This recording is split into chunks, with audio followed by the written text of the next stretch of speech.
మన కార్యకర్త ఒక ఆయన పెళ్లి చేసుకుంటే పెళ్లికి పోలేదు, ఆ తర్వాత సూర్యాపేట పోయినప్పుడు సరే కొత్తగా పెళ్ళైంది కదా ఆశీర్వదిద్దామని వాళ్ళ ఇంటికి పోయినా. ఇంటికి పోతే అత్తాకోడలు ఇద్దరు కూడా చాలా కోపంగా ఉన్నారు ఒకరి మీద ఒకరు.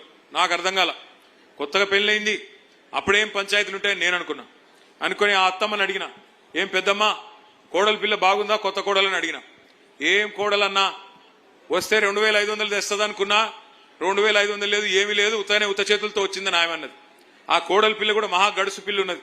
ఆమె అంటున్నది, ఆ అత్తమ్మ నువ్వు కూడా 4000 తెస్తావు అనుకున్నా, నీకేమైనా 4000 వచ్చిందని ఆ పిల్ల అంటున్నది. అంటే దిక్కుమాలిన కాంగ్రెస్ ప్రభుత్వం పుణ్యమాని, రేవంత్ రెడ్డి ప్రభుత్వం పుణ్యమాని ఇవాళ అత్తాకోడలకు కొత్త పంచాయతీలు కూడా చాలైనాయి రాష్ట్ర వ్యాప్తంగా.